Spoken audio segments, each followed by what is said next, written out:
Okay, so we've got the last session 7. We're going to be making a Hollandaise sauce and a Bechamel sauce. I'm going to start with the Bechamel first with our production of sauces. So ingredient wise, if we look at the recipe, it's pretty straightforward. We're making a roux. We've made a roux already today. We know that's that cooking of that butter. We incorporate that flour into it, we cook it out. We've got milk, which I've actually got on just warming up, with a studded onion, which I need to show you first thing. So studded onions, if you were to actually get a litre of milk in a pot, just plain, and then a litre of milk in another pot with a studded onion, and you let them cook for the same amount of time. Say it was 20 minutes, they just simmer away for 20 minutes. If you were to actually turn them off and let them cool a little bit, taste the plain one and then taste the one with the bay, the clove and the onion, you'd see a massive difference. So I remember being a young chef and I used to think, why are they getting me to do this? Surely it has no impact whatsoever.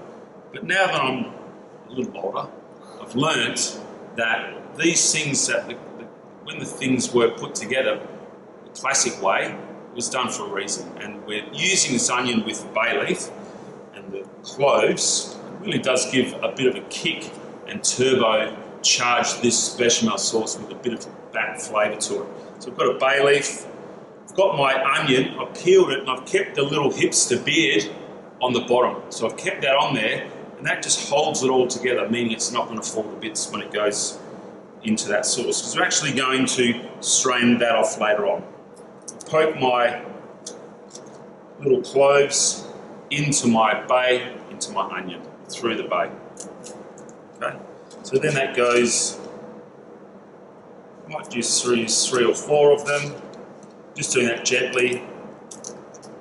So this is called a studded onion. So you often sometimes use a whole onion, quite a lot of them. So when we're looking after our milk, or it might be something else that's being infused, not the stock base, we'd be gentle with this. We don't want it to break up and end up everywhere. So that goes into our milk. And our French term for that, chef, is called an onion cloute. Oh la la. That's what they call that in traditional French cooking. Thank you. Very good knowledge there. I would have no idea on that one, chef. Okay, in goes our butter. What I do know about bechamel, and we've got our butter going in, moderate heat again. For our second kind of sauce that we're going to be doing, we've done a mayonnaise earlier, we're going to do like a Hollandaise. So I think Cormac might have mentioned that before, as we're replacing the oil element with clarified butter. And we'll get to that, we'll have a look at that in a minute. Over here, so again I'm cluster cooking, I'm thinking about, with my planning, I've got my butter ready to go. So I can't just do one thing at a time and backwards and forwards that way. You need to think holistically about the dishes you're tackling. You can get into the habit of that when it comes to your assessments at TAFE. It's going to help you a lot, but also, not more importantly, but as importantly, out in the industry, you need to be able to be productive again, which I keep harping on about that a little bit, maybe a lot, but it's true. Okay, in goes our flour. So we're making our roux again, like we did earlier. We don't have a really, really hot heat here. We don't want to burn that flour, that butter. At the moment, again, if you have a look, it's a bit sticky. It's not really loose and cooked. So we're just warming through that flour. And that fat's helping that to cook out a little bit. So it's true then, chef, so this is a white roux you're doing, so we don't take this quite as far as we did with the velouté. Not as far. So it actually doesn't take that long, to be honest, this one. But there is a key with this one. I think we've got to let that roux cool down before we add that hot stock to it, otherwise we get major lumps going on. And we would obviously take out that bay and that stud, or that studded onion. So in regard to the roux, when we have our online sessions, we'll be talking a lot. We'll be going through that textbooks, PowerPoints, we'll be looking at these little short clips about what we're cooking. We'll go through them together, or I might say, hey guys, I need you to go on to session 3. I know that might take 15 minutes, and then, hey, I'll meet you back in 15 minutes and we're going to go through the next part. So I think just looking at this roux now, it's pretty close. my milk's coming up to where it's going to be. So what I'm going to do now is I'm just going to let this roux cool a little bit, and I'm going to come back and I'm going to finish the bechamel for you. Okay, so we're having good fun here. So we've got our milk stock here. Now I'm just going to go into the next phase, and we've got to take out our little studded onion. I can really smell that bay onion and that clove in there. It smells delicious. Now what we've got to do here, we've got our roux. It's cold. We're just going to slowly feed that in to this milk. Okay. I just have this on a low heat. And what I don't want to do is burn this. I just want to be very careful. So I'm just going to drop a little bit in at a time. Just feed it in. At the same time, I've got over here, you know about my clarified butter. We're jumping ahead, so I've got my mise en place done. We've got our the acid with our pepper and our echalot for our Hollandaise sauce. So that needs to infuse. So bechamel classic, what would be the most commonly used base for you guys here, it's part of your assessment, so you have to make a Mornay sauce. I just think of Instagram and all those cheesy sauces. So they use this lovely bechamel as a base for that. Any flour and broccoli flakes, yeah, beautiful. lasagna, yeah, lobster dishes, yeah, gratins, there's all kinds of stuff that you use bechamel pasta for. sauce base for beautiful roast ham and lamb. So again, the only difference with this one is we're thickening with flour and butter, so this obviously couldn't be given to someone with a gluten intolerance or that celiac. We're just slowly getting that in. So eventually this will start to thicken. I'm just going to slowly give it a bit more heat. Starting with the whisk, and I'll finish with the spoon. Now for our Hollandaise sauce, I'm just going to keep whisking, multitasking here. We've got 4 yolks ready to go. We've got Tabasco, lemon, we've got our reduction. We're almost ready to go with that Hollandaise as well. So with the Hollandaise, it's slightly different. It's actually a really tricky sauce to make. Well, it's actually easy to make, but to hold it is the trick. So we've got to maintain a bit of temperature to it. It's got to be warm. So I always think about keeping it at flood temperature. So that's going to be the key to that one. You can see here, format now, I don't know if you can see that, but it's starting to thicken up a bit. So this is going to take 15 to 20 minutes. Once we get to where it needs to be, soon, this will actually come up nicely now. So what I'll do is I'm going to switch these pots over. I'm going to let that cook out a little bit more.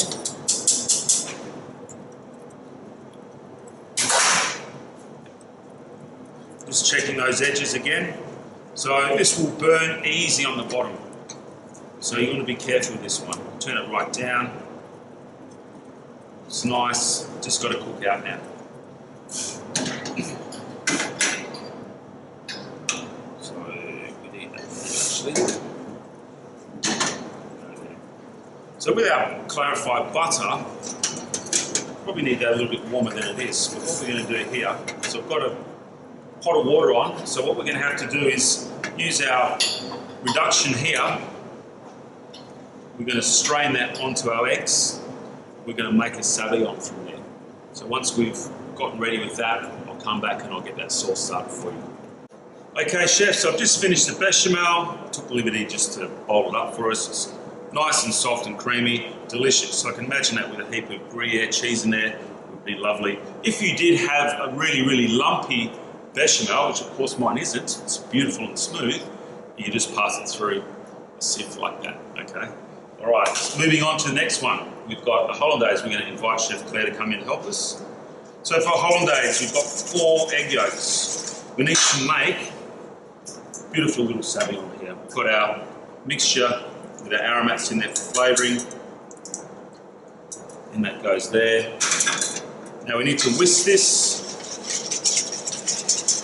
And I actually did this dish for about a week ago, Chef Claire, didn't we? We did this dish in a BT class, so I reckon we're going to be experts at this. And you're saying how critical it is for the butter not to be too cold? blood temperature pretty much. Yeah, 37 degrees. And then importantly, at the back end of this sauce, hopefully it works out beautifully, we need to hold it at that temperature as well, otherwise it will set. There's got no finger left that goes in there. It's very yellow, egg yolk, yeah? I know where. Right, so we're not going to go yet. We've got to wait. What are we looking for, Claire? Here. Lovely. Yeah. So it actually starts to thicken up. Make sure you don't have to let it cook by the sides of the bowl. There's no scrambled egg in this. Got to keep that whisk moving like that. So every now and then, what I'm trying to do is I'll just check that. I'll just make sure we don't get that scrambled eggs on the edge. And I want to control that heat again. If it gets too hot, like Claire said, we're going to have to scramble hollandaise, which we don't want. I reckon whole chef will get. My choice of whisk perhaps might have been the wrong one. When I chose this whisk, I thought, oh, I've never used that whisk before. So that's the challenge you guys might have as well at home, is you might not have that real balloon solid whisk, but this is going to give me a challenge today. Get this hollandaise where it needs to be. Turn it down a bit. For me, when I'm doing this, I want it to ribbon a little bit. And I actually go quite hard on that starting off here. What I'm not doing is whisking it so hard that it goes up the side of the bowl, so otherwise we do end up with scramble. Getting close now. Chef, what's the difference between a Hollandaise and a Béarnaise? Okay, well we discussed this the other day. It's that lovely reduction with tarragon, basically. So we want Tarragon vinegar. Yeah, tarragon vinegar, and right at the end, often cafes around town will put a little bit of tarragon through it. Really lovely with steak and chips. I think Claire, you're a fan of just hollandaise, right? Or is it No, I'm around? actually a fan of Béarnaise. I love the finish with the classical chopped chervil, chopped parsley, and chopped tarragon at the end. So just clarify that Béarnaise is actually not an extension of Hollandaise. It's actually its own individual sauce. It's done similar, but the acids are different. This is done with the white wine and lemon juice, where the Béarnaise is done with a tarragon And vinegar. Béarnaise has an extra egg yolk as well, Yeah. just for that texture. So Cormac, you've worked in a couple of pubs. Would you have Béarnaise on your menu? What would you serve it with? Steak sandwich, excellent. Beautiful. Yeah, steak and chips for me. Fillet steak. Could be a sauce you have on the menu as well, with your steaks and your mushroom sauce, pepper pot sauce. I found out, again, back to a couple of points Brad made about cost effectiveness. Unfortunately, you can't keep it. So you find that, if it's a quiet day, you're throwing it out a lot. So I found I went from a Béarnaise on the steak sandwich to a tarragon mayonnaise, Good idea. which gave us a similar sort of effect. Tell you what they do now is they put you in the cream gun. So you make one, you hold it in the cream gun in a tub, Oh, very like good. a tub of water, and you use that gas, and it gives you a really light hollandaise, or generally hollandaise when you do that on your eggs, benny, whatever. So I just hold it off for a second. It's going to almost splitting. And if it does split, you can always get another egg yolk in a clean bowl and add that to it. It will come back. I reckon we're done. Right, so what are we going to add into this now? We just want to add a bit of balance. So we talked the other day, so if we found this to be a little bit warm, what could we do? Add a little bit of, sorry, if it goes a little bit cold, it looks like it's going to split. We want to adjust that texture with add a little bit of blood temp water for me. So above cold water. So I'm just going to add a little bit of that. And I've got a little bit of lemon to go into this as well, and our Tabasco. So I just want to add a little bit of that because I'm freaking out that's going to split. So for service, how would we hold that? Well, we used to hold it over a bain of water, or we'd have it under the pass, just with some alcohol sitting over the top of it, because we need to keep the blood temp. A little bit of. We used to have it in between the stove tops, so it wasn't actually anywhere near the heat so much. It's actually one of those things, isn't it? You tend to find a spot in a kitchen Yeah. where it just seems to work. You might lose 2 or 3 batches, and it's always the last order of the night or the last order of breakfast or something, or someone wants a side of hollandaise the minute it's split. The main thing is we end up with a nice sauce, and we can nappe that over fish, seafood. Poached eggs is the winner, eh? Eggs Benedict. Poached eggs, can't beat it. And for me, you know, those derivative sauces or similar sauces to go on a range of things. Now, that was the easy part for me. The hard part is actually holding that in the vessel, so it might be a little bowl or a little Dixie, and again, finding that spot where we would just use this aluminum and dollop that on. Cormac made a good point. At the end of the day, that would be gone. We'd have to throw it out. Right, so that's the finish of stock soups and sauces. Hope you've found some valuable information. Remember, we'll be in touch, whoever your lecturer is for that unit. Discussion points, workflow, your setup, all those things are as important at home. We'll probably be expecting photos for us to see your setups. So enjoy it, guys, and we'll see you soon.